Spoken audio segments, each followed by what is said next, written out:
Dito sa Toronto, Canada, may tinanim din akong mga gulay sa backyard namin.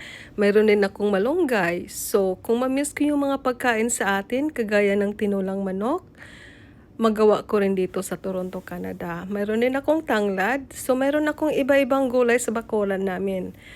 Kasi ma-miss ko talaga yung nasa Pinas ako, kagaya ng nasa Bohol ako, yung maliit pa ako. Yung malunggay namin, tinanim ng mama at papa ko, nandun lang sa bakuran namin. So talagang mamiss ko yung nasa atin. So every summer, mamiss ko yung sa atin, sa Pinas. Kasi yung mga gulay sa atin, presko.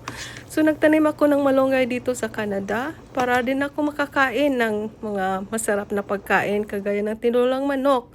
Sometimes mag-craving din ako kaya nagpursige ako na magtanim ng gulay. Tapos malunggay kasi talagang masarap yung malunggay sa tinulang manok.